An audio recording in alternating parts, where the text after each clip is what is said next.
nggak bisa disebabkan karena adanya ketidakseimbangan sistem imun. Nah, biasanya memang diberikan salep betametason atau apa, ya sudah bagus itu daripada dikasih minumnya. Jangan, kalau bisa jangan diminumkan, lebih bagus secara saja, namanya, secara lokal saja ya, karena kalau dia diminumkan, nah nanti itu kan betametason, dexametason, apa semua itu, prednison itu kan efek sampingnya itu kan menurunkan sistem imun, orang bisa gampang terkena penyakit ya. Jadi kalau bisa jangan, sebaik mungkin jangan menggunakan oral ya, diminum jangan. Kalau bisa tidak, jangan ya, karena itu kan sebenarnya obat dewa, sebenarnya orang selalu bilang obat dewa. Apa saja nyeri, apa saja kalau pakai dexamethasone, betamethasone, prednison, apa semua kan cepat efeknya. Iya cepat, tetapi dia bisa orang bisa jadi diabetes ya. Orang kalau dalam jangka lama orang bisa osteoporosis ya, mekanismenya bisa kita lihat sebenarnya. Sudah itu tadi, kalau apalagi kalau dia dia dapat serangan COVID juga, sudah turun sistem imunnya karena dia diabetes sudah dikasih lagi dia oral lagi. Tapi kalau lokal enggak apa-apa, karena dia akan ditahan di daerah situ saja kan. Orang yang gatal-gatal itu karena dia punya eosinofil meningkat ya, kadar eosinofilnya meningkat, bisa juga basofilnya meningkat, jadi dia jadi gatal ya. Biasa kalau kita ukur di data laboratoriumnya biasanya eosinofilnya di atas 3% ya. Ya kenapa? Ya itu karena sistem imunnya jadi kacau kalau orang diabetes itu. Tapi kalau dia sebenarnya kalau dia mengatur kadar gula darahnya kembali normal, biasanya tidak ada gatal-gatal ya. Itu barangkali. Terima kasih pertanyaannya, bagus, semuanya bagus ya. Selanjutnya. Baik Prof, mungkin untuk sesi pertanyaan kita cukupkan 2 saja Prof. Nanti pertanyaan-pertanyaan dari teman-teman coba kami tampung, kemudian mungkin penjelasannya mungkin bisa melalui via chat ataupun kami rampungkan sebentar Prof, kemudian kami kirimkan ke peserta masing-masing. Seperti itu Prof. Terima kasih banyak Prof Marianti atas waktu dan kesempatannya sudah bergabung dengan teman-teman dengan Lensa Cendekia dan teman-teman dari peserta dari seluruh Indonesia. Mohon maaf atas segala kekurangan Prof. Saya mewakili teman-teman mengucapkan terima kasih. Jadi untuk selanjutnya mungkin kita akan memasuki materi kedua teman-teman. Jadi untuk materi kedua. Saya izin Les. Ya, makasih. Ya, assalamualaikum. Terima kasih Prof. Waalaikumsalam.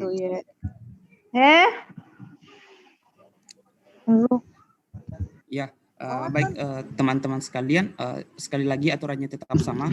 Harap untuk memute, membantu host kami untuk memute Zoom masing-masing demi kelancaran acara kita. Jadi untuk pemateri selanjutnya saya perkenalkan, mungkin sudah bersama kita di Zoom meeting ini. Jadi namanya adalah Dr.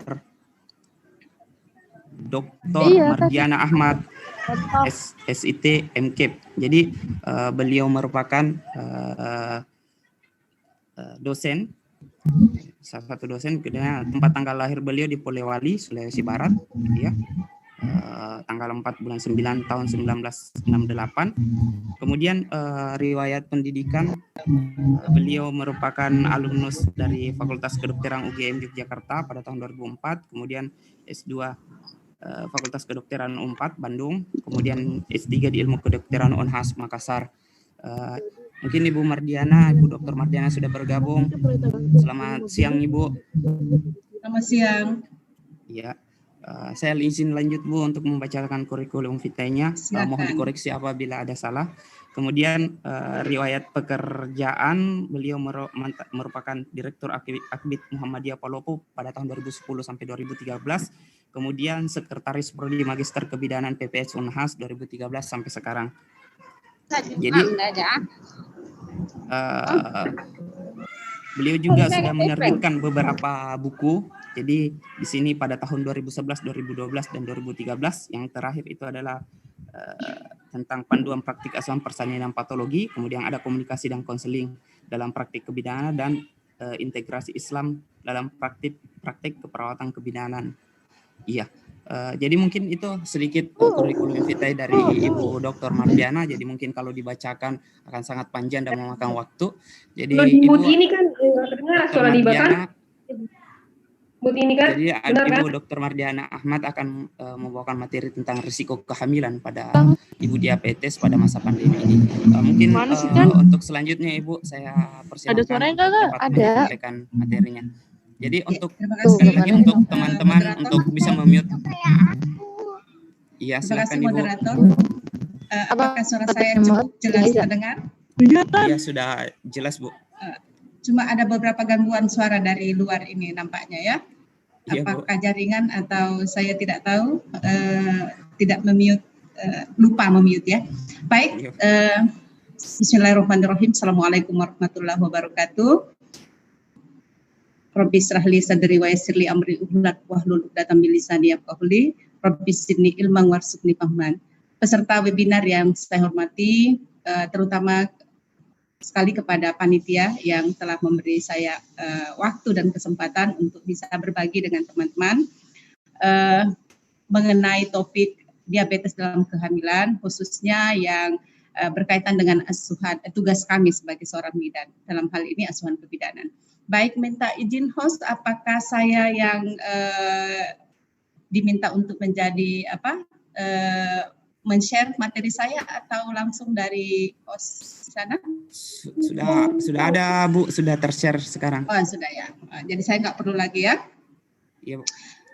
Baik, mengenai diabetes dalam kehamilan sesungguhnya adalah bahwa pada kehamilan itu, ya kehamilan adalah periode yang ditandai dengan perubahan besar ya pada status, kemudian pada metabolisme hormon wanita, perubahan biokimia, fisiologi, hematologi dan imunologi. Nah, salah satu perubahan yang terjadi adalah resistensi terhadap aksi insulin pada saat pengambilan dan pemanfaatan glukosa. Karena itu dilihat bahwa 1 dari 10 wanita menderita diabetes, kemudian saat ini didapati bahwa diabetes itu merupakan penyebab kematian wanita tertinggi, nomor 9 di dunia.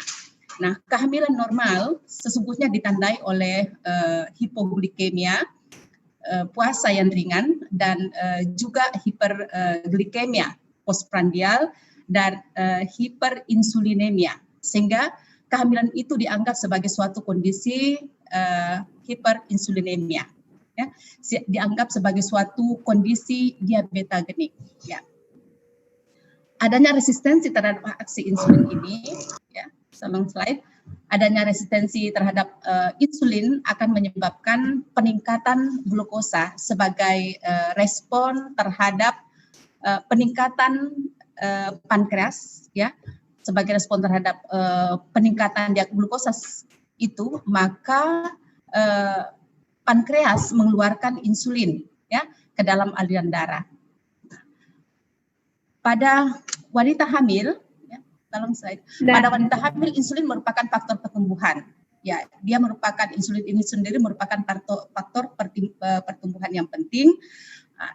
Sensitivitasnya tinggi pada awal kehamilan. Hal ini terjadi karena adanya faktor insulin yang banyak pada sinsitiotrofoblast.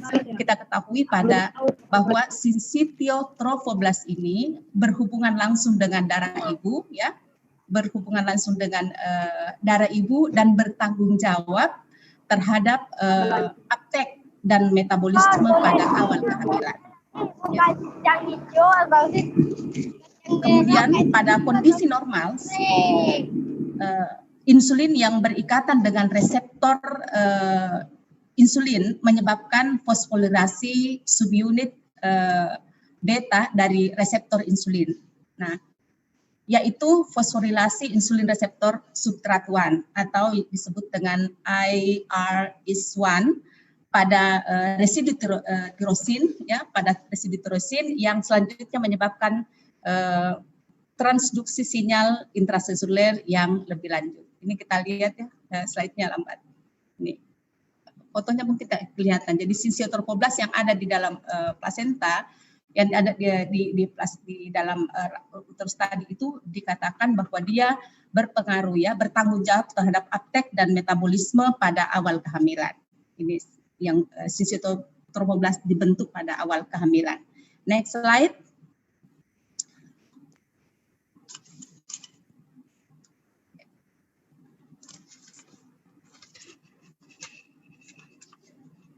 Adapun faktor risiko dari diabetes mellitus, maka kami kalau di pelayanan, khususnya di pelayanan antenatal care itu mengukur, ada yang disebut dengan ada dulu 5T, sekarang menjadi 14T, yaitu mengukur tinggi badan, kemudian mengukur tekanan darah, mengukur tinggi fundus uteri, kemudian memeriksa tekanan darah, melakukan tes, wawancara, dan sebagainya. Nah, khusus untuk yang diabetes yang diduga ya mengalami diabetes mellitus gestasional, maka dilihat kalau yang sekarang panduannya kan ada yang di Depkes itu adalah mengukur lillah, lingkar lengan atas yang berlebih atau dengan IMT, indeks massa tubuh yang tidak boleh lebih dari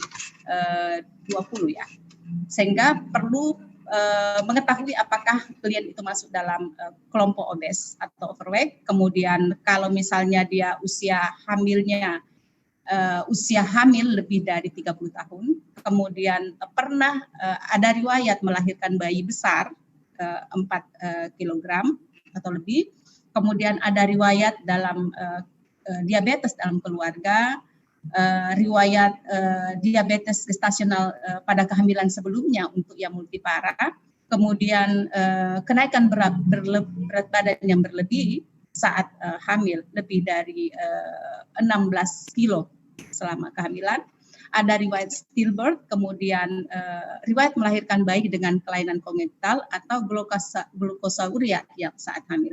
Karena itu pada pelayanan antenatal care atau antepartum care yang dilaksanakan oleh bidan perlu dilakukan dengan anamnese, baik anamnese terpimpin untuk mengetahui data dasar-dasar yang berkaitan dengan faktor risiko yang mungkin atau terjadi pada seorang wanita hamil.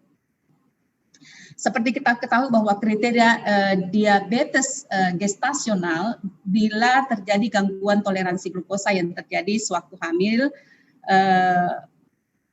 kembali normal dalam 6 minggu. Jadi kalau misalnya pada ibu hamil setelah melahirkan itu kalau dia kembali normal setelah 6 minggu persalinan, maka masuk tidak kriteria dia masuk dalam diabetes gestasional. Namun apabila ini menetap, artinya kadar glukosanya menetap setelah 6 minggu persalinan, maka tergolong dalam dianggap sebagai diabetes bukan gestasional. Ya. Baik, next slide.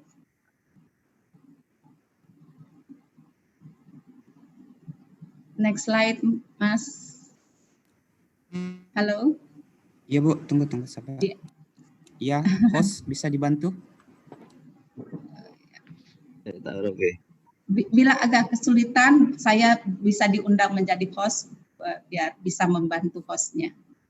Baik Bu. Ini Bu.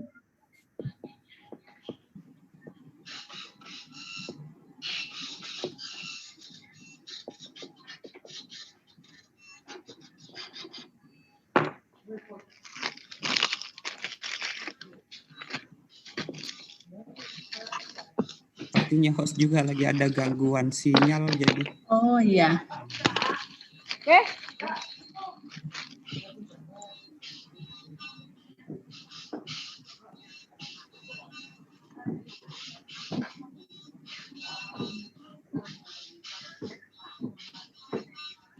Kalau saya boleh share saja dari sini. Boleh Bu, monggo. Saya share saja dari sini ya, tolong saya diundang untuk jadi host. Sudah, bisa Bu. Iya.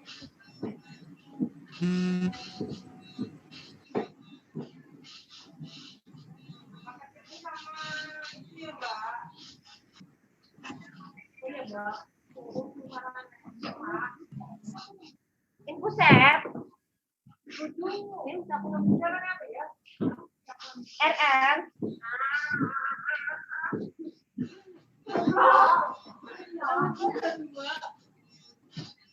Iya.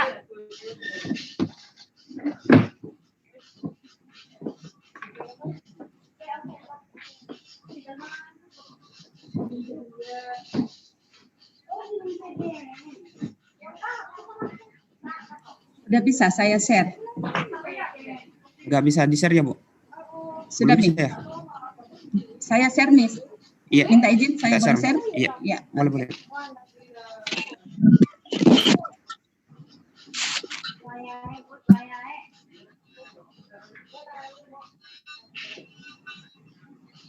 Ya, silakan dilanjut, Bu. Sudah ya? Saya. Ya. Ini tadi sudah.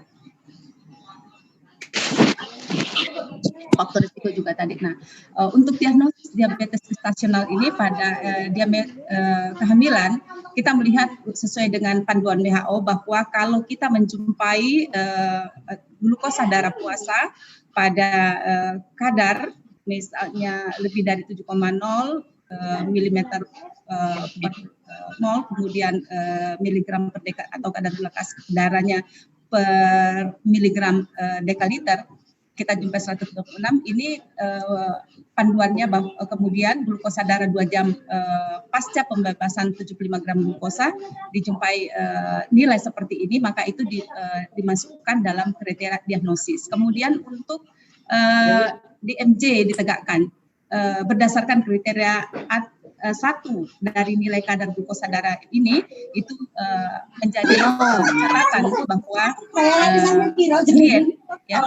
dia itu mengalami diabetes.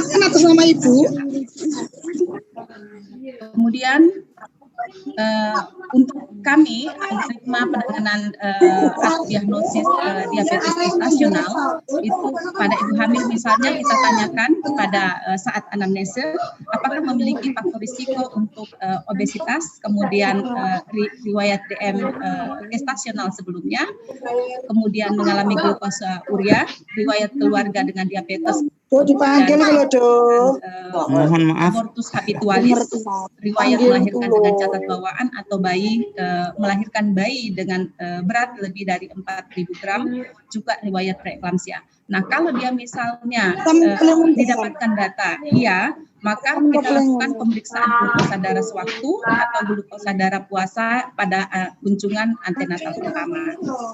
Kemudian kalau misalnya ditemukan hal seperti ini, misalnya apakah GDS-nya lebih dari 200 mg per dekaliter disertai gejala klasik hiperglikemia atau gula darah puasanya lebih dari 126 mg per dekaliter atau kadar gula setelah 2 jam TTGO lebih dari 200 mg per dekaliter atau HbAC1-nya lebih dari 6,6%, maka kalau misalnya didapatkan ya berarti yang bersangkutan mengalami diabetes. Kemudian kalau tidak, maka dilakukan tes toleransi glukosa oral pada usia kehamilan 24 sampai 28 minggu.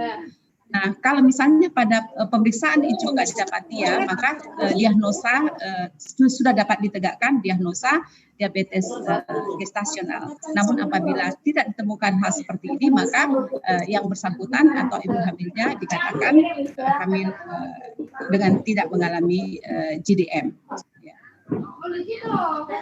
Karena itu kami sebagai bidan melakukan screening pada saat kunjungan kehamilan. Nah, rekomendasi screening untuk mendeteksi diabetes gestasional menurut Fourth International Workshop Conference on Gestational Diabetes itu ada 3, yaitu masuk dalam risiko rendah, risiko sedang, dan risiko tinggi. Nanti akan kita lihat mana yang termasuk dalam risiko ini.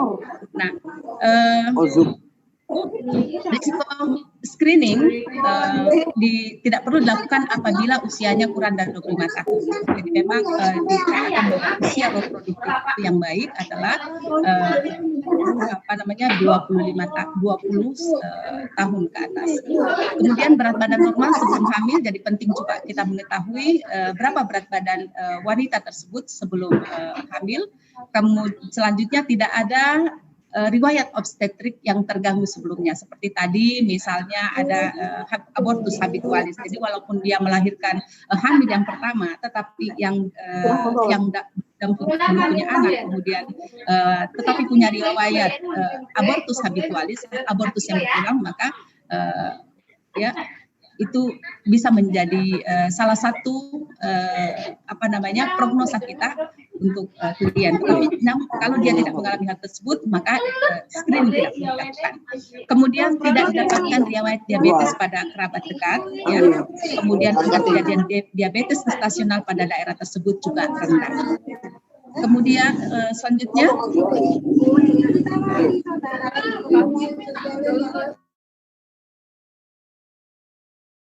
mohon maaf Ibu Mardiana, bisa di-unmute dulu.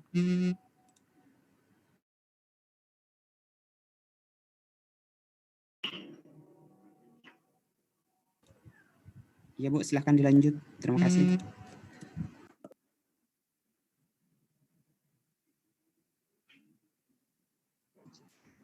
sudah boleh? Ya. Ya, Pada Bu, risiko boleh. sedang, ya, terima kasih host, moderator. Risiko sedang dilakukan tes gula darah pada kehamilan 24 sampai 26 minggu. Jadi pada trimester kedua kehamilan. Kita masuk dalam ras Asia Selatan ya. Jadi memang kita dengan tingkat orang-orang kita sekarang ini yang penikmat manis, utamanya pada suku Bugis Makassar ya, kalau kita di Sulawesi Selatan. Kemudian untuk risiko tinggi, kalau wanita dengan obesitas, jadi penting juga memang mengukur tadi untuk mengetahui faktor risiko. Salah satu faktor risikonya adalah obesitas. Riwayat keluarga dengan diabetes, kemudian mengalami glukosauria. Kalau diabetes gestasional tidak terdiagnosis, maka pemeriksaan gula darah diulang pada 20 usia kehamilan 24 sampai 28 minggu atau kapanpun ketika pasien mendapat gejala yang menandakan adanya hiperglikemi.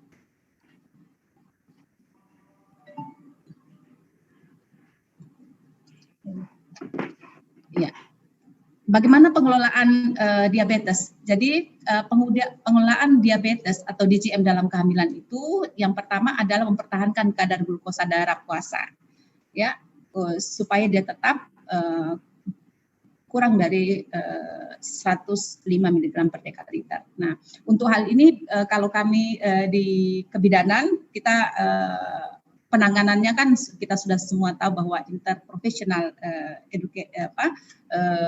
collaboration, sehingga kalau untuk misalnya ditemukan hal seperti kondisi seperti ini, hasil labnya kita konsultasikan dengan nutrisionis ya untuk pengaturan pola makan. Kemudian mengusahakan tumbuh kembang janin yang optimal dan normal, tentunya dengan memperhatikan tadi asupan makanan, kemudian kondisi fisik, mental, emosional klien. Kemudian kita juga melakukan mengedukasi pasien untuk bisa tidak sampai kepada hipoglikemi. Kemudian juga mengedukasi pasien untuk tidak terjadinya ketonuria atau ketoasidosis diabetik. Kemudian mempertahankan kadar glukosa darah 2 jam postprandial, ya, kurang dari 120 mg per dekaliter. Jadi sama seperti tadi yang disampaikan oleh Prof. Mardianti bahwa sebaiknya mengukur sebelum makan sehingga bisa memperhitungkan ya. Kemudian mempertahankan kadar HB glikosilat atau HbA1c kurang dari 6%. Nah, untuk yang pengolahan obstetrinya ya, pada pemeriksaan antenatal itu dilakukan pemantauan keadaan klinis janin ya, baik ibu maupun janin, terutama tekanan darah, kemudian tinggi fundus uteri, denyut jantung janin. Biasanya pada ibu dengan diabetes gestasional, tinggi fundus uteri itu lebih besar dari usia kehamilan. Kenapa? Karena janin juga bertumbuh ya, bertumbuh lebih cepat. Mengapa? Karena mengapa bayi besar pada diabetes gestasional itu terjadi keadaan fungsi insulin tidak optimal, ya, terjadi perubahan kinetika insulin. Nah, akibatnya kandungan glukosa dalam plasma ibu bertambah. kadar gula darah meningkat, juga kadar insulin tetap tinggi. Melalui difusi fosforilasi terfasilitasi dalam membran plasenta, sirkulasi janin juga ikut terjadi gangguan glukosa abnormal. Nah, peningkatan serum metabolit pada ibu yang mengalami diabetes tadi akan memicu peningkatan transfer nutrien pada janin yang pada gilirannya itu akan menimbulkan hiperglikemik dalam lingkungan uterus. Nah, sehingga dapat merubah komposisi tubuh janin. Itulah yang menyebabkan sehingga salah satu sebab sehingga bayi besar pada wanita atau yang hamil dengan diabetes. Kemudian dipantau juga denyut jantung janin. Tentu kadar gula darah ibu diperiksa secara berkala. Pemeriksaan USG dan kardiotokografi jika memungkinkan. Biasanya kalau kita di puskesmas atau di pustu dan poskesdes itu belum tersedia ya. Pada tingkat Polindes ini bagi teman-teman bidan yang bertugas di daerah di tingkat primer, pemantauan ibu dan janin dilakukan dengan pengukuran TFU dan DJJ. Kemudian pada tingkat puskesmas, pemantauan ibu dan janin dengan pengukuran juga sama, TFU dan DJJ. Pada tingkat rumah sakit, pemantauan ibu dan janin dilakukan dengan cara pengukuran TFU, kemudian dilakukan NST, USG, dilakukan secara serial. Ya. Kemudian penilaian ini dilakukan setiap minggu pada usia kehamilan 36 minggu ke atas. Ya. Baik. Pada janin yang sehat nilai FDJP-nya lebih dari 6 dapat dilahirkan pada, misalnya kalau untuk rencana persalinannya, kalau dilihat nanti ditemukan bahwa nilai FDJP-nya lebih dari 6 dapat dilahirkan pada usia kehamilan cukup bulan atau pada aterem 40 sampai 42 minggu dengan persalinan biasa. Pemantauan pergerakan janin normal lebih dari 10 kali per 12 jam. Kemudian bayi yang dilahirkan dari ibu diabetes mellitus gestasional memerlukan perawatan khusus ya. Bila akan melakukan terminasi kehamilan harus dilakukan amniocentesis terlebih dahulu untuk memastikan kematangan janin. Terutama pada usia kehamilan kurang dari 38 minggu.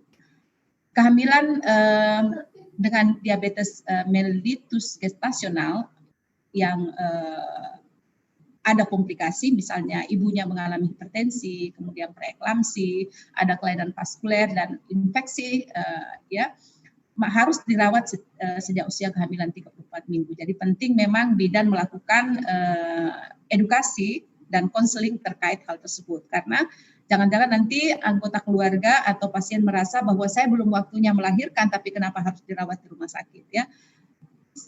Kemudian penilaian paling ideal dilakukan adalah dengan melakukan skor fungsi dinamik plasenta atau FDGP. Jadi dilakukan penilaian bagaimana kematangan maturitas janin, kemudian dia lihat juga dengan kematangan plasentanya.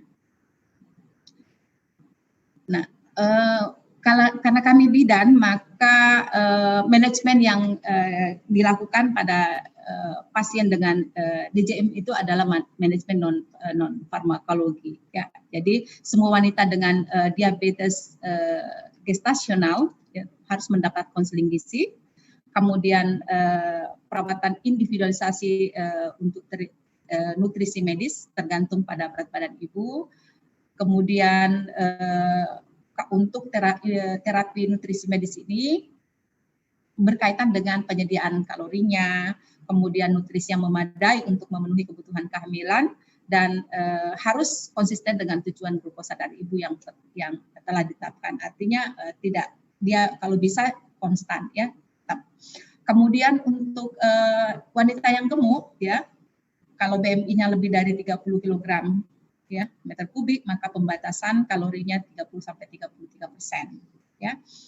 Kemudian pembatasan karbohidrat 35-40% dari kalori, karena setelah dilakukan penelitian ini terapi seperti ini bisa menurunkan kadar glukosa ibu dan membaikkan kondisi ibu dan janin. Nah, untuk program latihan fisik ya itu kita konsentrasinya pada glukosa ibu, ya. Kemudian untuk terapi fisik misalnya ini diperhatikan dilakukan dengan santai, artinya tidak membuat ibu merasa kelelahan, ya.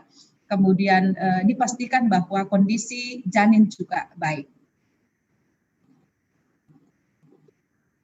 Berikut untuk program perawatan kasus DMG dilaksanakan secara multidisiplin. Tentu saja kita bekerja bersama-sama dengan bagian kebidanan, internis, gizi, anak, dan anestesi. Kemudian dianjurkan untuk ANC setiap 2 minggu. Nah, bagaimana mungkin, ada nanti pertanyaan nih, bagaimana mungkin kita bisa melakukan ANC 2 minggu di masa COVID? Nah, khusus untuk ini IPI sudah merekomendasikan, Ikatan Bidan Indonesia merekomendasikan bahwa untuk pelaksanaan ANC khususnya bagi misalnya ibu-ibu dengan DMG, maka kita lakukan pemantauan untuk kepada ibu bisa melalui media sosial, misalnya grup WhatsApp. Kita sampaikan kepada ibu bagaimana dengan peningkatan berat badannya misalnya. Berapa minggu ini, apakah ada mengalami gejala-gejala lain yang dirasakan, yaitu bisa dilakukan pemantauan yang dilakukan bisa kapan saja. Ya. Jadi sekarang ini kita sudah membuka, teman-teman bidan sudah membuka forum chat untuk bisa berkomunikasi dengan ibu-ibu hamilnya di masa COVID.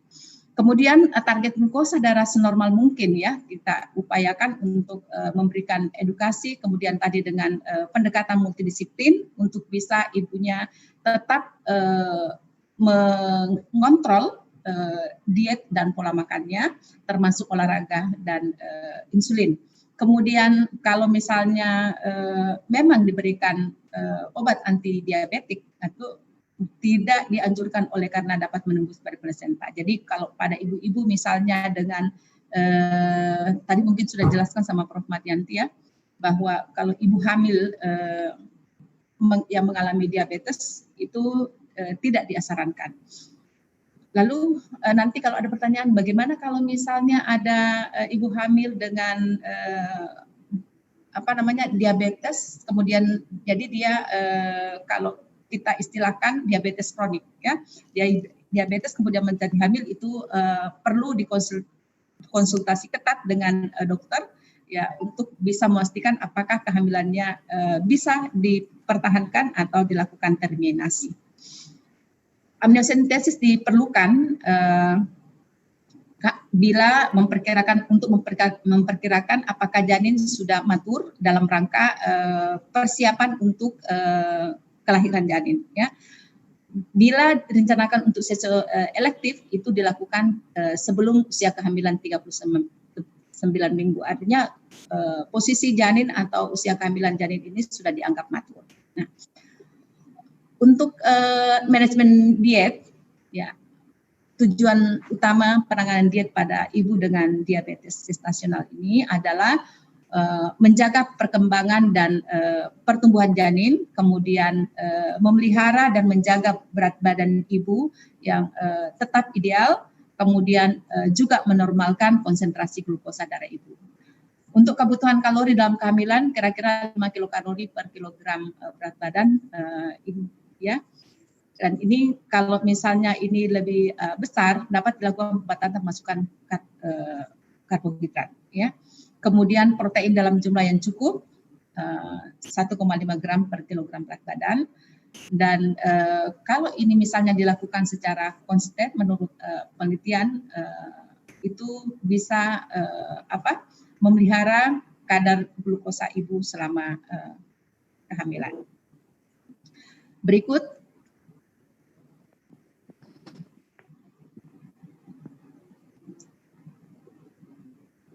bagaimana dengan penata laksanaan DJM? Nah, pemantauan kesejahteraan janin secara ketat itu perlu dilakukan untuk mencegah kematian janin. Jadi, misalnya pada ibu tadi, kalau di masa COVID ini bagaimana memantau kesejahteraan janin. Jadi, ibu diajarkan untuk bisa mengecek gerakan janinnya. Apabila janin bergerak minimal 1 kali setiap jam, maka itu dapat dikatakan bahwa janin dalam kondisi sejahtera. Ya.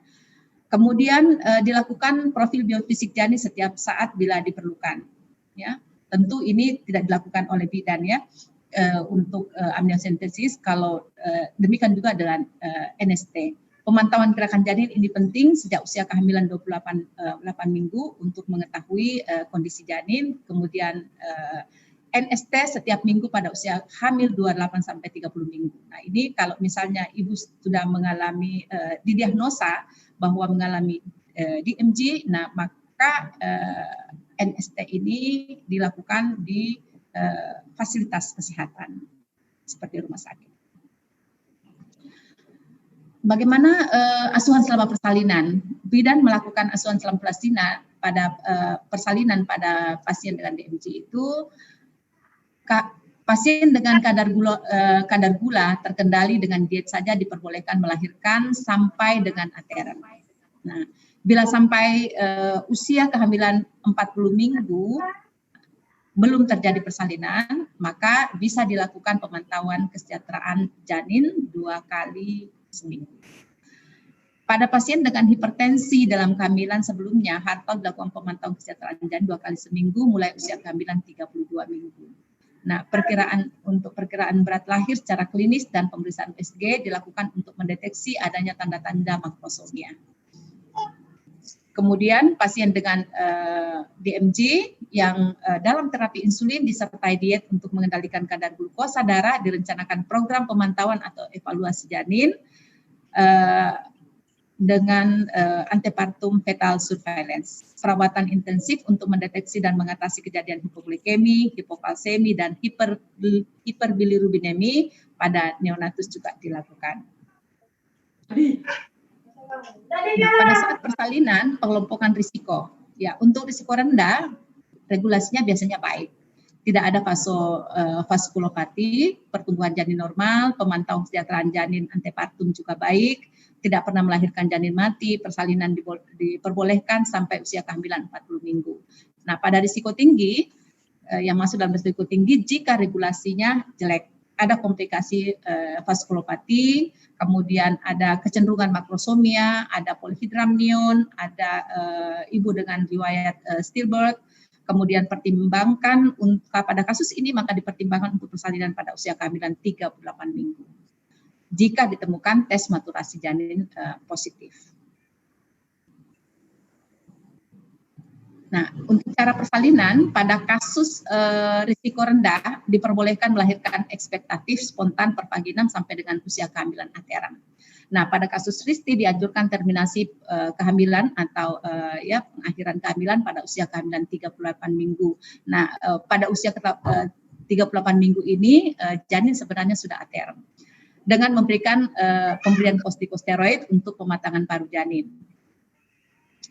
Namun untuk cara persalinannya itu tergantung indikasi obstetriknya.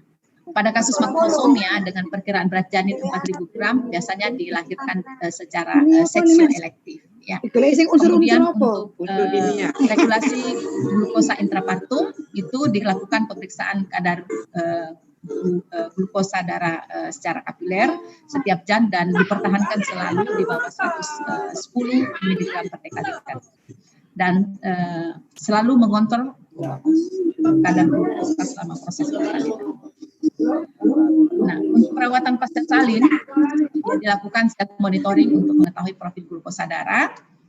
Kemudian dengan loading 75 gram glukosa, kemudian diukur kadar glukosa plasma saat puasa dan 2 jam. Pada 6 minggu pasca salin dilakukan TTGO. Kemudian bila TTGO di atas menunjukkan kadar yang normal, evaluasi dilakukan setelah 3 tahun dengan kadar glukosa puasa. Olahraga teratur dan menurunkan berat badan pada yang obes. Komplikasi kita tahu semua bahwa komplikasi pada DMG ini dapat berlangsung pada maternal juga pada janin. Jadi tidak hanya pada ibu tetapi juga pada janinnya seperti hipertensi, hidramnion, bakteriuria, persalinan distosia, gangguan vaskular, kemudian juga dapat terjadi infertilitas sekunder, emesis dan hiperemesis berat.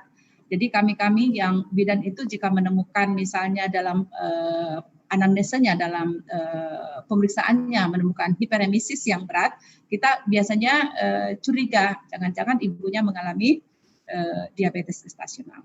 Kemudian dampak lain juga yang bisa dialami oleh ibu seperti retinopati, nefropati, dan neuropati. Nah, untuk janin sendiri, komplikasi yang mungkin dialami oleh janin adalah kematian perinatal. Ya, ini meningkat.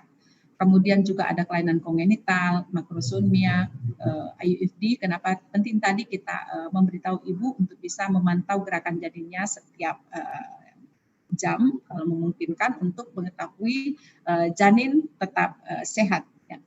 Kemudian kalau ada riwayat abortus berulang tanpa sebab juga bisa terjadi gangguan pernapasan berupa respiratory distress syndrome. Kemudian makrosomia dan persalinan normal dengan walaupun misalnya persalinan normal kita juga bisa mengalami hambatan yaitu distosia bahu. Ini bisa terjadi karena bahunya sangat lebar sehingga kepala bisa lahir tetapi kemudian mengalami hambatan untuk melahirkan bahu. Nah, kalau misalnya kesulitan menolong lambat menangani distosia bahu ini juga bisa mengakibatkan kematian janin ataupun kalau dia dilahirkan tetapi misalnya salah penanganan bisa mengakibatkan cerebral palsy. Saya kira demikian yang bisa saya sampaikan. Terima kasih perhatiannya. Mohon maaf atas segala kekurangan. Sebagai message-nya bahwa wanita sebagai seorang ibu adalah ujung tombak nutrisi pola hidup sehat keluarga. Kemudian pengetahuan adalah awal dari peran wanita sebagai agen pencegah diabetes dalam keluarga. Demikian saya kembali ke moderator. Assalamualaikum warahmatullahi wabarakatuh. Waalaikumsalam warahmatullahi wabarakatuh. Jadi demikian tadi materi yang disampaikan oleh Ibu Dr. Mardiana Ahmad. Jadi mungkin untuk langsung saja ke sesi tanya jawabnya. Sama dengan sesi yang pertama tadi, untuk teman-teman peserta yang ingin bertanya bisa langsung ke kolom chat. Ya Bu Dr. Mardiana sekarang sudah ada. Ya, saya lihat penanya. Ada, tapi tidak ini. Saya lihat dulu ya chatnya. Ya, ada tadi yang bertanya bagaimana penanganan DM pada trimester pertama yang tidak mempunyai riwayat DM sebelumnya. Apakah penanganan pengobatannya sama dengan yang sudah mempunyai riwayat DM? Tentu kalau misalnya dia kehamilan pertama, biasanya diabetes itu terdeteksinya ya kebanyakan pada trimester kedua ketiga puncaknya. Perlu kita ketahui bahwa pada trimester 2 kehamilan itu pankreas janin dengan ibu DM itu akan beradaptasi. Jadi misalnya begini, kalau misalnya ibunya terdeteksi awal, apakah itu tadi ada pedomannya, pengukuran pengawasan gula darah, kemudian kalau kami biasanya seperti itu adalah kita konsultasikan ke dokter untuk penanganan pengobatan. Sebab kita tahu bahwa kompetensi tersebut bukan menjadi kompetensi bidan. Namun, untuk perawatan asuhan kehamilan itu tetap dilaksanakan. Makanya tadi saya katakan bahwa pada ibu hamil pertama dengan hiperemesis yang berat, biasanya kita curiga adanya diabetes gestasional. Ya, kita curiga, maka dilakukan pemeriksaan gula darah atau pemeriksaan darah lengkap. Nah, jika ditemukan demikian, maka untuk pengobatan tadi dikatakan kalau pengobatan itu akan menembus ke sel-sel plasenta dan menembus barier plasenta dan juga artinya dapat berpengaruh ke janin sehingga tidak direkomendasikan untuk pemberian pengobatan. Nah, jika pun yang bersangkutan itu mau melanjutkan kehamilan, maka itu harus pertimbangan secara etis medis. Saya kira begitu, Mbak. Ya, terima kasih. Pertanyaan dari Mbak Dwi Listiawati ya, menanyakan apakah semua wanita hamil harus dilakukan screening untuk diabetes mellitus gestasional atau hanya pada mereka yang dikelompokkan sebagai risiko tinggi. Nah, tadi ada catatan bahwa pada wilayah dengan tingkat diabetes yang tinggi itu perlu dilakukan screening. Ya, kemudian pada wanita yang baru pertama kali hamil atau yang hamil di usia 30 tahun itu perlu dilakukan screening diabetes. Begitu Mbak Dwi? Iya. Ada lagi? Iya. Mungkin Saya Masih lihat ada dari- sudah ya Ibu Mbak Damayanti tadi dengan itu ya, yang screening tadi ada Bu Intan sudah saya jawab tadi ya. Harus lakukan screening ya, sama tadi pertanyaannya. Oke, ada lagi. Penanganan pengobatan tadi sudah saya jawab bahwa penanganan pengobatan untuk diabetes itu pemberian pengobatan tidak ya, karena obat diabetes diyakini mampu menembus barrier plasenta dan itu bisa ditransfer ke janin. Demikian. Makanya tadi dikatakan pada penanganan diabetes untuk apakah ibu mau meneruskan kehamilan dengan segala macam risiko, tentu dengan pertimbangan yang sangat ketat dari obstetrinya, seperti itu, ya, Mbak Kadek ya. Ya, Kemudian untuk mungkin. hanya Pak, ya sudah, saya kira Ya. 2 pertanyaan saja saya kira Mas ini, ya, untuk saya. Bu Dr. Mardiana, mungkin untuk pertanyaan cukup. Selanjutnya mungkin pertanyaan teman-teman tetap akan kami catat dan kami coba untuk teruskan ke Ibu Dr. Mardiana untuk ditanggapi. Kemudian nanti kami sampaikan ke peserta yang bertanya. Mungkin demikian untuk sesi kedua. Terima kasih banyak kami ucapkan kepada Ibu Dr. Mardiana Ahmad atas waktu dan kesempatannya sudah meluangkan waktunya untuk dapat berdiskusi dengan kami pada webinar sore hari ini, siang hari ini. Sekali lagi kami terima kasih mewakili teman-teman dari Lensa Cendekia Indonesia dan peserta. Ya, kami juga doakan mudah-mudahan kita teman-teman Insan Cendekia. Ya, sampai jumpa pada webinar berikut. Terima kasih Ibu. Ya, terima kasih. Saya izin live ya atau enggak deh? Boleh, saya Bu. mau ikut aja sampai selesai. Ya. Baik. Ya. Baik. Baik teman-teman sekalian, selanjutnya kita langsung saja pada sesi workshopnya. Jadi mungkin Ibu Halisa sudah bergabung dengan kita juga pada siang hari ini.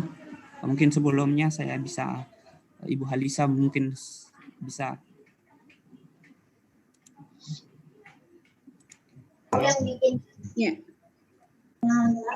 Ya, oke. Baik, Ibu Halisa sudah bersama kita pada siang hari ini. Jadi untuk sesi workshopnya itu akan dibawakan langsung oleh Ibu Halisa. Sebelumnya saya akan membacakan kurikulum vitae dari Ibu Halisa sendiri. Jadi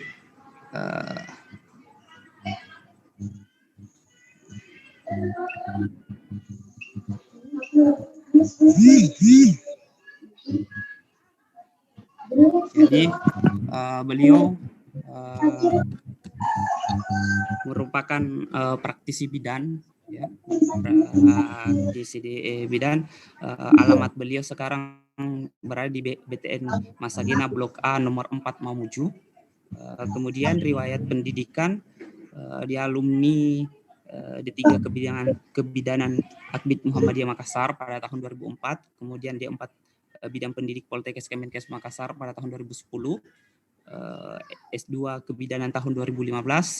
Kemudian sementara melanjutkan pendidikan S3 di Fakultas Kedokteran sampai sekarang.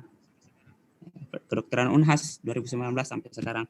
Kemudian riwayat pekerjaan di Rumah Sakit Umum Daerah Mamuju tahun 2010 sampai sekarang, dan juga merupakan seorang pengajar di Stikes Siti Fatimah Mamuju dan Poltekkes Kemenkes Mamuju.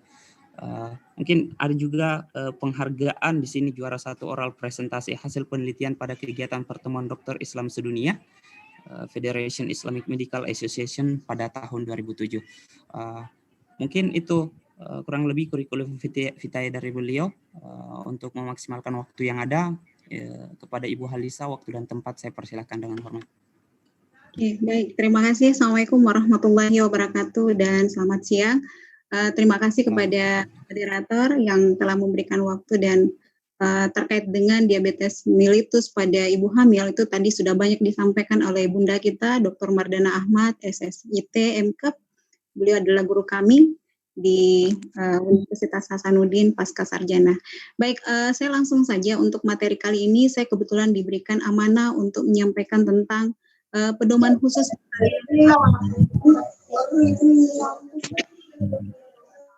semua secara terinci tadi sudah banyak disampaikan, sehingga saya masuk pada materi inti saja di teknisnya, di mana untuk saat ini kita lihat ternyata setiap hari terjadi kematian sekitar 830 ibu meninggal di dunia. Sementara untuk di Indonesia sendiri itu AKI sampai 305 per 1000 kelahiran hidup.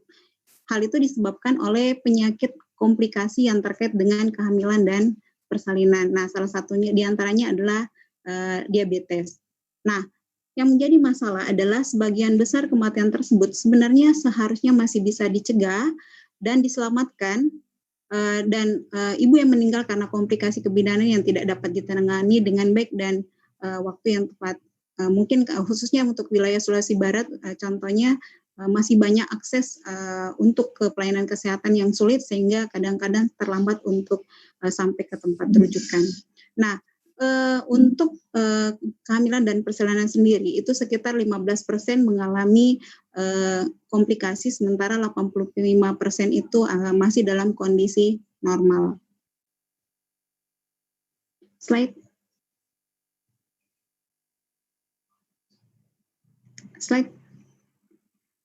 Nah, ini yang menjadi titik permasalahan. Ternyata sebagian besar komplikasi itu tidak bisa diprediksi. Kembali ke yang tadi ya. Jadi intinya adalah pada setiap kehamilan itu merupakan sebuah resiko. Karena terkadang kita temukan ibu hamil yang awalnya normal tidak memiliki faktor resiko, tetapi pada perjalanan kehamilannya itu tiba-tiba mengalami komplikasi. Nah, hal-hal yang seperti ini yang memerlukan kesiapan dalam pelayanan yang berkualitas setiap saat. Jadi kita dituntut sebagai bidan yang utamanya yang bertugas di pelosok senantiasa untuk menyiapkan diri bagaimana menangani komplikasi yang muncul setiap saat yang memerlukan tindakan kegawat daruratan. Slide.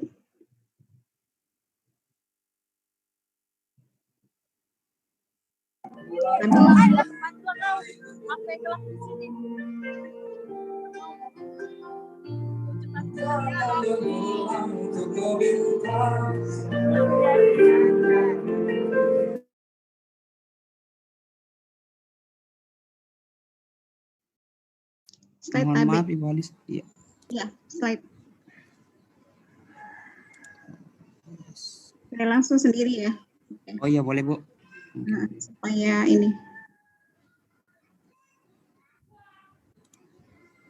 tadi sudah. Nah, ini gambaran kejadian kematian COVID di Indonesia, di mana kita melihat bahwa titik-titik merah ini merupakan sebaran kasus COVID terbesar yang semakin lama semakin tinggi. Nah, Sulawesi Selatan sudah termasuk dari bagian pusat sebaran COVID-19.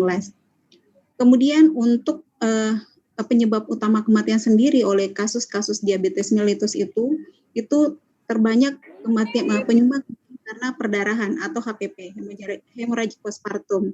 Kemudian selain itu terjadinya infeksi yang biasanya lebih banyak terjadi pada pasca salin. Kemudian pada pasien dengan diabetes juga itu biasanya terjadi peningkatan resiko untuk mengalami preeklamsi dan eklamsi.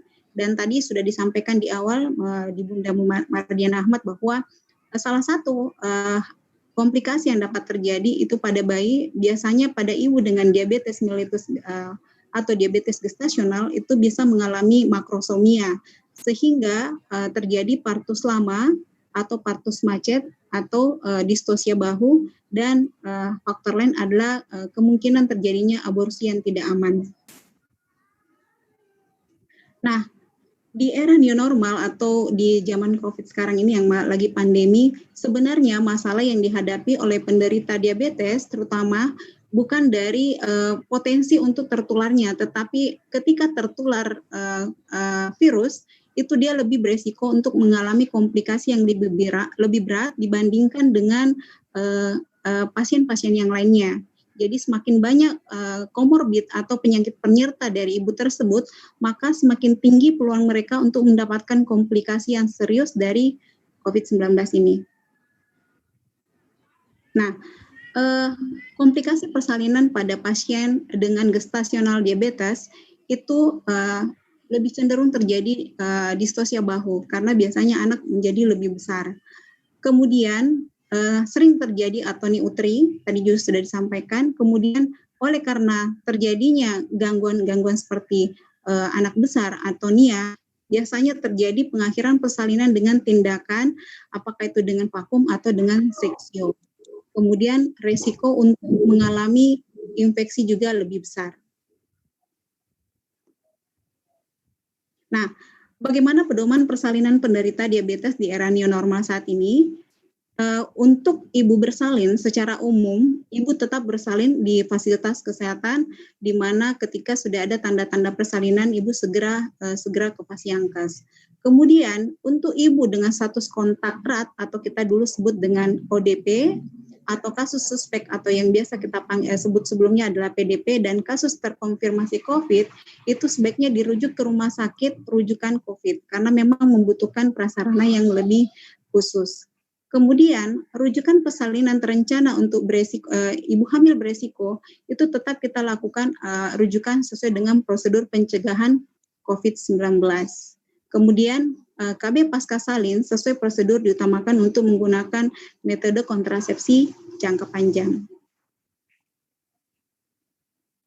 Nah, saat ini untuk pengelolaan pasien impartu di era new normal, jadi semua ibu impartu minimal dilakukan rapid test, tetapi saat ini lebih direkomendasikan untuk lakukan swab PCR sebelum bersalin, baik itu akan persalinan normal ataupun akan dilakukan seksio. Namun yang lebih diutamakan adalah toraks foto. Jadi toraks foto dilakukan karena saat ini untuk pemeriksaan rapid test tidak menjadi patokan utama bahwa apakah dia mengalami COVID atau tidak, tetapi dokter lebih lebih melihat hasil dari toraks fotonya dan itu dilakukan pada ibu dengan kehamilan 7 bulan ke atas. Tentu saja selain itu juga dilakukan screening melalui pengisian form triase pengkajian COVID di IRD persalinan. Nah, selain itu kita juga harus melakukan pemeriksaan menyeluruh terhadap kondisi ibu dan janin, tentu dengan melakukan pemeriksaan fisik dan pemeriksaan laboratorium. Salah satu yang kita periksa adalah GDS-nya untuk mengantisipasi jangan sampai karena beberapa pasien datang itu tidak terdeteksi atau sebelumnya tidak melakukan ANC. Pada daerah-daerah tertentu seperti di wilayah Sulawesi Barat, belum semua memiliki akses dan belum semua ibu memiliki kesadaran untuk ANC dan biasanya nanti timbul masalah kemudian baru ke rumah sakit sehingga kita perlu melakukan screening pemeriksaan laboratorium. Dan ini khususnya apalagi kalau kita temukan tadi sudah disinggung di awal bahwa pada pemeriksaan TBJ pada kasus dengan DMJ biasanya TFU lebih besar daripada usia kehamilan dan biasanya TBJ-nya juga lebih besar sehingga pada kasus-kasus seperti itu juga kita perlu melakukan pemeriksaan GDS. Lalu kita perlu mengantisipasi adanya komplikasi dengan kesediaan sarana dan prasarana. Nah, tadi kita sudah lihat bahwa beberapa bagian atau beberapa komplikasi dapat muncul pada proses persalinan seperti distosia bahu, sehingga memang kita membutuhkan sebuah tim atau sarana yang tersedia sehingga ketika kita melakukan tindakan terjadi masalah kita bisa melakukan pertolongan dengan cepat dan tepat. Kemudian untuk metode persalinan diputuskan berdasarkan pertimbangan medis setelah melakukan pemeriksaan agar persalinan lancar.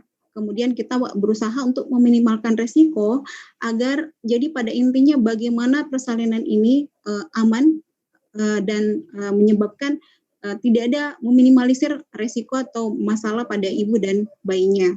Lalu persalinan bisa dilakukan secara normal atau per vagina dengan induksi maupun dengan operasi sesar.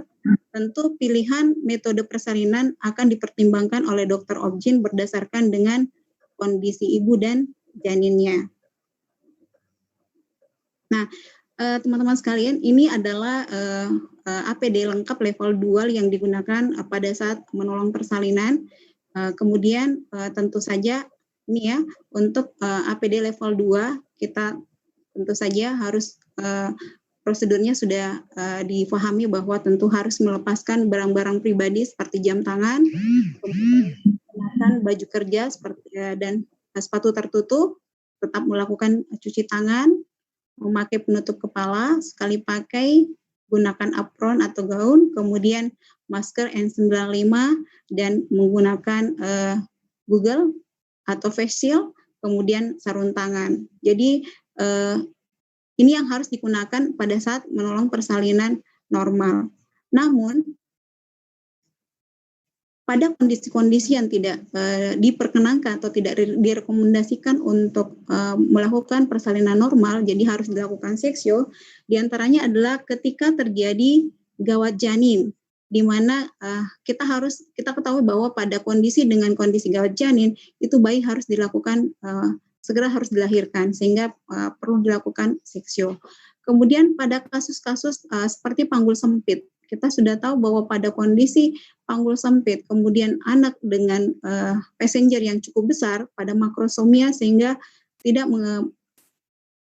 memungkinkan untuk melahirkan secara normal. Lalu pada kasus plasenta previa atau plasenta yang menutupi jalan lahir, jadi itu juga diharuskan untuk dilakukan pertolongan dengan seksio. Lalu pada kasus prolapsus tali pusat, kemudian malposisi atau malpresentasi juga tidak dianjurkan untuk persalinan normal, kehamilan kembar atau dengan penyulit, kemudian bayi besar atau makrosomia, dan ibu memiliki riwayat medis tertentu misalnya HIV dan herpes genital yang aktif. Jadi kondisi-kondisi seperti ini yang tidak dianjurkan untuk melahirkan secara pervaginam. Nah, rekomendasi pelayanan untuk persalinan, jadi semua persalinan saat pandemi COVID harus dilaksanakan di fasilitas pelayanan kesehatan. Kemudian tadi sudah saya sampaikan bahwa untuk persalinan penolong harus menggunakan APD minimal level 2. Sedangkan untuk rekomendasi utama pertolongan persalinan pada PDP atau pasien terkonfirmasi COVID-19 adalah seksio. Tetapi untuk persalinan seksio sesera ini itu dengan pasien COVID itu ada syaratnya, di mana dilakukan di kamar operasi yang bertekanan negatif. Kemudian tim operasi menggunakan alat pelindung diri sesuai dengan level 3. Nah, bila misalkan tidak terdapat fasilitas kamar pembedahan yang memenuhi syarat atau alternatif, jadi kalau mungkin di wilayah-wilayah Sulawesi Selatan tidak terlalu sulit karena sudah ada rumah sakit rujukan COVID, tetapi di daerah-daerah tertentu mungkin masih kesulitan, sehingga alternatif yang dapat dilakukan adalah seksio dilakukan dengan modifikasi kamar bedah seperti mematikan AC. Kemudian persalinan pervaginam dengan menggunakan delivery chamber, dan tim petugas kesehatan harus menggunakan tadi APD level 3. Jadi ini salah satu contoh modifikasi delivery chamber yang digunakan. Kita lihat di sini pasien tidak kontak langsung dengan penolong ketika misalkan berkuat atau mengedan, sehingga cairan aerosol tidak langsung mengena pada penolong persalinan. Nah, ini adalah untuk APD level 3. Jadi sama, jadi ada tambahan selain tadi ada face shield, masker N95, kita juga gunakan sepatu bot, kemudian kenakan coverall jumpsuit tetapi di bagian kepala, jadi seperti ini ya. Jadi ini adalah bagian APD yang digunakan pada level 3. Nah, bagaimana resiko transmisi virus corona atau SARS-CoV-2 di kejanin? Jadi sampai saat ini belum ada bukti transmisi vertikal virus corona intrauterin. Kemudian tidak ada data penularan dari air susu ibu untuk ditularkan ke bayi, tetapi biasanya penularan terjadi akibat terjadi kontak yang erat antara ibu dan janin, tetapi bukan melalui dengan ASI-nya. Nah, bayi dari ibu yang terinfeksi virus corona dianjurkan melakukan pemeriksaan COVID. Jadi memang pada saat ini memang di awal sudah dilakukan pemeriksaan. Kemudian terdapat data pendukung memisahkan perawatan bayi baru lahir dari ibu yang terinfeksi virus corona, biasanya sampai 14 hari. Nah, Untuk teman-teman yang atau tenaga kesehatan yang menangani ibu hamil dengan COVID, tentu tetap harus melakukan pencegahan penularan COVID-19 dengan menjaga jarak minimal 1 meter jika tidak melakukan tindakan. Kemudian menggunakan level APD yang sesuai yang tadi sudah kami sampaikan di awal, dan jika ada tindakan membuka mulut atau menimbulkan aerosol, maka kita gunakan masker N95. Kemudian untuk pasien dengan COVID-19 atau kasus suspek PDP dalam ruangan khusus, bayi yang lahir dari ibu yang terkonfirmasi COVID-19 dianggap sebagai kasus suspek dan ditempatkan di ruangan isolasi. Lalu untuk fasilitas perawatan terpisah pada ibu yang terkonfirmasi COVID-19, jadi dilakukan pemisahan atau tidak dilakukan rawat gabung antara ibu dengan bayi. Sementara untuk pemulangan pasien postpartum itu disesuaikan dengan kondisi. Jadi pasien yang positif COVID-19 itu wajib dilakukan screening swab minimal 2 kali negatif baru bisa dipulangkan. Nah, untuk pasca persalinan sesuai dengan kesepakatan dengan IDAI, pasca persalinan PDP maupun pasien terkonfirmasi COVID-19 dapat menyusui bayinya dengan catatan ibu dan bayi menggunakan alat pelindung diri, ibu menggunakan face shield dan masker N95, sedangkan bayi menggunakan face shield khusus untuk neonatus.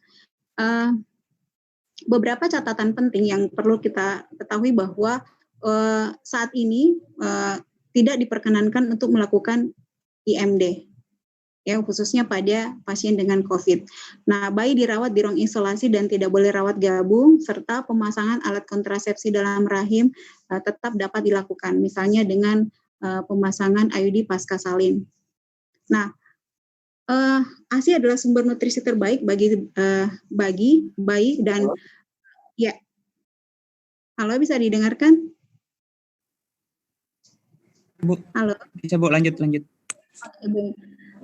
Jadi ibu dengan COVID, jadi ada pengecualian yang jarang terjadi ketika menyusui atau menyusui dengan ASI yang tidak dianjurkan, di mana sampai saat ini tadi saya sudah sampaikan bahwa untuk di ASI belum terdeteksi virus di dalamnya. Jadi dapat dilakukan pemberian dengan tata cara yang tadi. Kemudian pada saat keluar dari rumah sakit, tadi sudah saya sampaikan bahwa untuk pasien dengan positif COVID itu diwajibkan untuk 2 kali pemeriksaan swab negatif baru boleh dipulangkan. Nah, ini adalah rekomendasi dari IDAI untuk perawatan bayi lahir dengan ibu ODP, PDP atau COVID-19, di mana untuk pemotongan tali pusat, pemberian salep mata, vitamin K1 dan hepatitis B itu tetap diberikan pada semua kondisi. Kemudian IMD tidak dianjurkan baik pada pasien ODP, PDP maupun terkonfirmasi COVID. Sementara untuk rawat gabung, untuk pasien dengan ODP itu masih dilakukan rawat gabung di ruangan isolasi, sedangkan untuk PDP dan positif COVID itu sudah tidak dilakukan rawat gabung. Kemudian untuk menyusui, pada ibu dengan ODP dapat menyusui langsung dengan prosedur pencegahan COVID tadi yang sudah saya sampaikan, sementara pada pasien PDP dan terkonfirmasi COVID-19 itu diberikan ASI PRA atau pompa ASI sendiri dengan tetap menjaga kebersihan. Nah, untuk bayi lahir dengan ibu ODP, PDP, dan COVID-19, tes swab dilakukan hanya pada ibu dengan PDP dan ibu terkonfirmasi, di mana tes swab ini dilakukan pada hari pertama atau hari kedua ketika masih di vaskes, kemudian hari ke-14 setelah setelah persalinan. Kemudian untuk APD nakes pada bayi yang bugar itu level 1 masih memungkinkan untuk kasus ODP, sedangkan pada PDP dan terkonfirmasi COVID itu dia menggunakan level 2. Sementara pada kasus dengan kegawat daruratan neonatus, pada kasus ODP, PDP, dan COVID-19 itu masing-masing menggunakan level 2. Nah, pelayanan kesehatan maternal merupakan pelayanan esensial yang akses serta kualitasnya harus tetap dijaga selama pandemi COVID. Kemudian sampai saat ini tidak terbukti adanya risiko transmisi vertikal virus COV-2 pada ibu hamil, dan proses persalinan harus dilakukan di Pasienkes dengan tujuan untuk menurunkan risiko infeksi dan morbiditas serta mortalitas pada bayi dan bayi. Dan terakhir, pemilihan persalinan seksio pada PDP dan pasien terkonfirmasi COVID dilakukan untuk menurunkan risiko infeksi COV-2 pada tenaga kesehatan. Barangkali demikian materi dari saya. Nanti kalau ada pertanyaan kita bisa diskusi. Terima kasih. Assalamualaikum warahmatullahi wabarakatuh. Waalaikumsalam warahmatullahi wabarakatuh. Ya, terima kasih Bu Halisa. Mungkin kita lanjut ke sesi pertanyaannya langsung. Jadi sama dengan sebelumnya, teman-teman yang hendak bertanya silahkan di room chat ya. Ya, jadi sudah ada satu dari Intan Putri Dinanti. Intan Politeknik. Izin bertanya, apakah diabetes gestasional bisa setelah melahirkan? Ya, pada pasien dengan diabetes gestasional itu tetap dilakukan pemantauan dan pemeriksaan. Biasanya diabetes gestasional itu biasa terjadi akibat dari adanya perubahan hormonal. Oleh karena itu dengan pengobatan dan pemantauan kemudian diet tentu dibutuhkan kolaborasi antar profesi, karena khususnya pada pasien dengan diabetes itu dilakukan kerjasama antara dokter obgyn dengan dokter interna, sehingga dilakukan perawatan dengan maksimal, sehingga biasanya pada khusus untuk diabetes seperti yang tadi sudah disampaikan oleh Ibunda Mardiana Ahmad, bahwa ketika dilakukan pada diabetes gestasional pada usia kehamilan tertentu itu setelah melahirkan dia akan hilang sendiri, tetapi ketika tidak sembuh maka itu bukan lagi sebagai diabetes gestasional tetapi diabetes mellitus yang lain, seperti itu. Iya, jadi itu mungkin tadi jawabannya dari Bu Halisa. Kemudian masih ada yang akan bertanya. Ini belum ada lagi yang ada di room chat, Bu.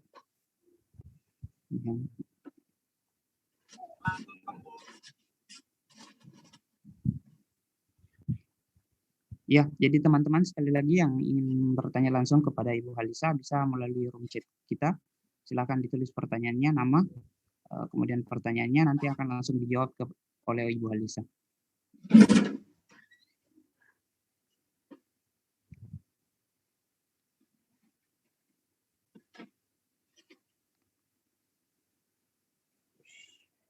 Saya rasa mungkin sudah cukup, Bu. Teman-teman juga Ya, mungkin sepertinya sudah ya rata-rata dari pemateri sebelumnya sudah dijawab, mungkin kurang lebih hampir sama pertanyaannya tentang penanganan diabetes mellitus. Kak Ardan ada pertanyaan baru saya lihat.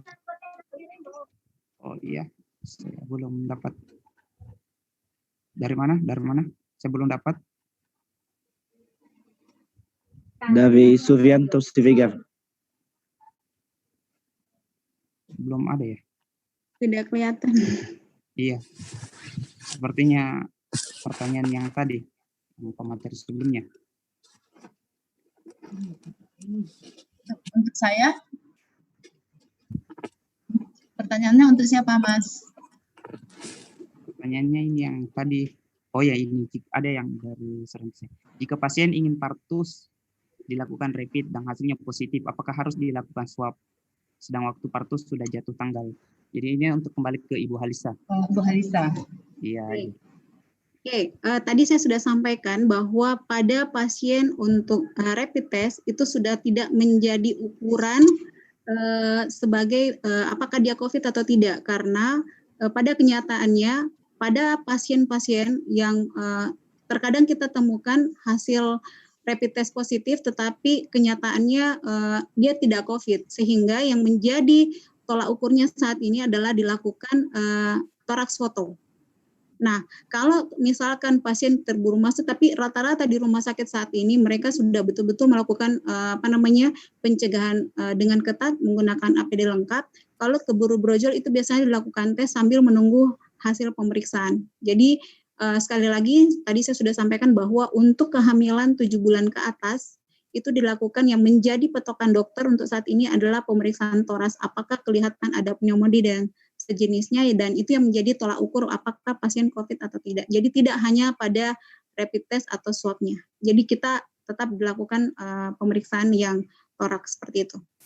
Nah, kalau keburu melahirkan tetap kita tolong sesuai dengan prosedur yang ada dengan menggunakan pencegahan infeksi seperti biasa, kemudian sambil dilakukan nanti swab seperti itu, karena akan dilanjutkan dengan perawatan postpartumnya. Jadi tetap setelah dilakukan pertolongan, petugas medis yang menangani dengan ini akan dilakukan pemeriksaan lebih lanjut. Ya, jadi mungkin demikian tadi jawaban dari Ibu Halisa, dan teman-teman saya rasa sudah tidak ada lagi pertanyaan. Jadi kami ucapkan terima kasih banyak kepada Ibu Halisa atas waktu dan kesempatannya sudah mau berbagi ilmu dengan kami. Mudah-mudahan apa yang kita kerjakan hari ini dapat bernilai ibadah. Dan untuk teman-teman yang ingin bertanya ke Ibu Halisa mungkin bisa melalui Lensa Cendekia Indonesia. Kita coba tampung semua pertanyaan-pertanyaan atau mungkin yang pertanyaan yang belum terpikirkan hari ini. Teman-teman bisa melalui Lensa Cendekia Indonesia. Kami mencoba untuk merampung, kemudian mengirimkan kepada narasumber kita hari ini, dan kita akan kirimkan balik dengan materi-materi yang ada hari ini. Saya kira demikian Ibu Halisa. Terima kasih atas waktunya. Iya, dan juga kepada teman-teman peserta webinar pada siang hari ini, saya kira Ibu Halisa adalah pemateri terakhir kita hari ini.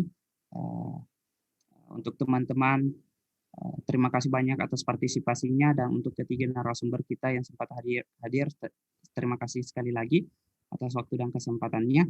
Dan saya rasa saya mewakili teman-teman dari Lensa Cendekia utama mengucapkan terima kasih dan sekian. Wabillahi taufiq wal hidayah. Assalamualaikum warahmatullahi wabarakatuh.